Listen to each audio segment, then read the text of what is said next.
You go to a job site and then you see all of these advertised designer jobs. UX designer, user experience architect, experience designer. We are getting close to 2023, but it's clear to see that the UX designer and product designer positions are still sought after positions. And let's not forget how profitable they are. I am excited to see this because most companies need designers who can solve problems but also prevent problems. It's easy to fall into a solution-driven instead of problem-driven mindset when there is little or no time for design research and exploration. Companies need designers who are great at communicating flows, processes, and are great at advocating for users. Designers who are great at collaboration. And when you become a product designer or UX designer, then you need to possess the drive to make things better and get things done. Also, you gotta want to create value for the organization that you work for. So if all of these things are interesting to you, then you will enjoy this space. You will enjoy being a product designer or a UX designer. The job might sound fantastic and the salary seems super appealing. However, before venturing into this field, I would highly recommend self-assessing yourself and your interest, just to be clear on if this is something that you would love to pursue with whole heart,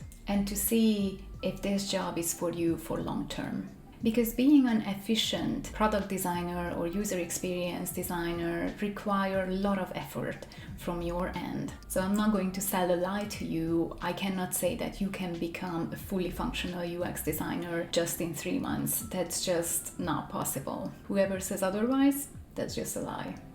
So because being an efficient designer requires a significant amount of time, effort, and practice, as a result, you must be confident that this is the field you want to specialize in. The other thing that you can do beside this self-assessment is finding someone in the field and talk to designers at all levels, not just junior designers. Speak to intermediate, senior designers and design managers, because your role will change throughout the years, throughout your career. Okay, let's have a look. I'm going to look at my screen to read out all of these questions. So you can listen to me and pause after each question, or what you can do, which I would recommend you to do so, click the link in the description box and download this questionnaire for yourself, and then follow along. So I would recommend you to pause after each question, really think about it, be honest with your answers.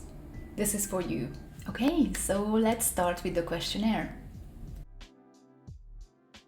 The first question: do you frequently find yourself in meetings? Do you like them? What do you like about them? What do you like about the meetings you do attend? If you don't like them, why don't you like them? The reason why you need to say yes to this question is because as a designer, you will spend a lot of time in meetings. Usually you present either your research findings, your wireframes, or your high fidelity prototypes and designs. Or sometimes you run workshops. 50% of your time that will be spent in meetings. Next question. What's your approach to dealing with people who have a different opinion from yours? Do you paraphrase to help the conversation communicate better with the team? This question is a bit complex. It has two sides. When you're a designer, especially if you work in tech, you will find yourself in meetings, in rooms where your opinion will be different from other people's opinion. So you constantly need to deal with the differences and not be upset about the different opinions. And it's very important to have the right approach. It's a skill that you gotta master. But if your personality is really on the non-confrontational side, well, then you might not enjoy this job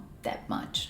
Okay, next question. Do you like to write? How's your writing? Is it precise and clear, verbose or to the point? Do you enjoy writing? Would you like to write as part of a job? Writing is a very important aspect of the design job. And I'm not thinking about UX writing, copywriting, because sometimes you need to do that too. I'm thinking about writing documentations, flows, and how something works. You write tickets for the developers in Jira, you write Confluence pages, you explain flows, and yes, you can create prototypes, but people usually require proper documentation from designers. So you gotta enjoy writing. Next question. How comfortable are you working independently? Can you work without a lot of direction? Yes, when you are a junior designer, probably you will have a buddy or you have a mentor at work and then you get help along the way. However, when you're an intermediate senior designer and manager, you gotta be proactive, find opportunities. Being a designer is collaborative but also highly independent because most times you gotta lead, and especially if you are the only designer on the team, then you just gotta make that work. People will rely on your expertise to come up with solutions. Next question. Do you think about designing a lot? If not, what else occupies your mind? I'm not saying you always need to think about design, but it's good if this is an interest outside of your work as well. It's good if you are passionate about this job. So if you cannot really decide if this is a passion for you, then here's another question. How many design articles or podcasts or YouTube videos do you consume during a week? Next question. When there is a new design tool, how often do you try it out? Again, it goes well with your passion, your interest. Next question. When you download an app or go to a website, how often do you look at how you can improve the behavior? Next question. When there is a conflict, do you find that you can maintain a neutral or balanced position and see both sides of the argument? As a designer, most times you sit there, you present ideas, you invite people to give feedback on the solution, and then people disagree. So how often do you want to be this peacemaker? I find myself so often to be the peacemaker. Couple of questions about facilitation. How comfortable are you facilitating? How comfortable are you drawing on a whiteboard, analog or digital whiteboard? Both. How much do you like problem solving and solution ideation? Even though design is a fairly independent work, you gotta invite people to the whiteboard and sketch ideas together. Are you collaborative by nature or no?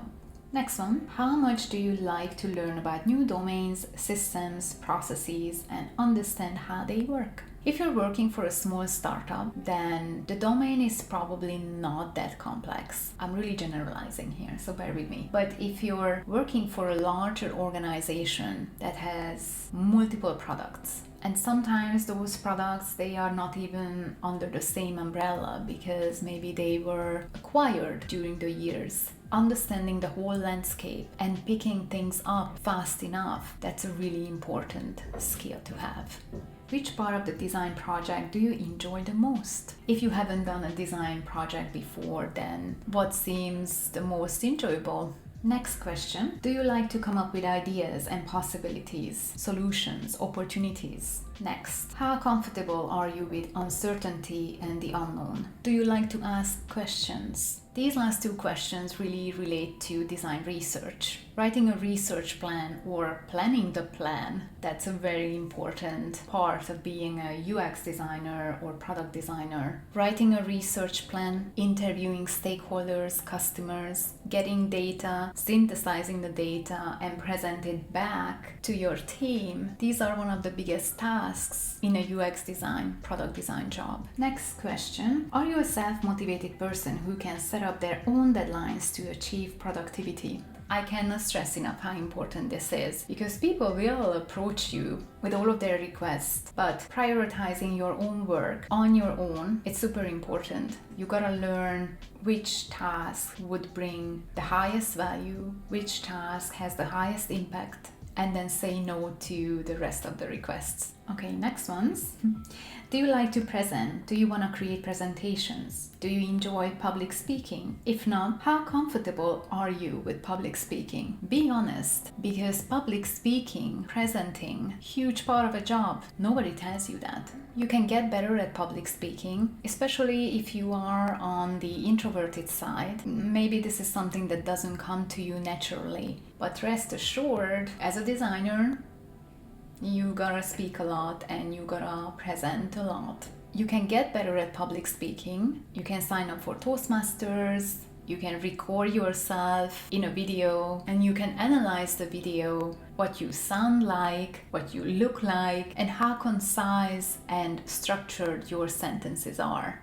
Okay, next questions. Can you see things with an analytical mindset? Do you like working with data? When we interview stakeholders, customers, there is only the qualitative side of the data. We gotta work with data analysts, or you might be able to get data out of the data analytics tool that your company uses. But the point is, you need to love data. You gotta work with data so that you can get this whole picture, the qualitative and the quantitative side, the data, the actual numbers. Because without them, you cannot really make an informed decision. That's just a guess game. Data is beautiful. You gotta love it. Next. Do you like to work with others, share ideas, and collaborate on things, even if your idea doesn't win? It ties nicely to the question that we had earlier about people having different opinions on things, on ideas. Lastly, are you prepared for lifelong learning? This is a constantly evolving field. Not like software engineering where you have all of these new tools every year coming in, but design is evolving. We have methodologies, we have research methods, we have processes in place, but it is constantly evolving. I can tell you, wherever you go, whichever company you join, no company is perfect. And then even though we have these beautiful processes and methods, in real life, things are not that wonderful. And then, you just kind of need to find your own way to get through the woods and find your own path at a company. I hope it makes sense. I have more questions in that self-assessment questionnaire, so definitely check it out. The last point that I wanted to touch on is, if your answer is mainly yes to most of these questions, then the user experience design field is probably the right choice for you. So it's very likely that you will find this job fulfilling, but there is no guarantee. And how you answer the open-ended questions, that's really important because they should support your decision. They should support the idea of you becoming a UX or product designer. And if you couldn't answer yes to most of these questions, then the UX design field is probably not right for you. But it might only mean that you need to gain a little bit more professional experience to know for sure. So I would not discard this profession. By the way, if you enjoyed this quiz, then you would probably enjoy my book as well. So head over to Gumroad and download a copy for completely free. And I see you next time. Bye.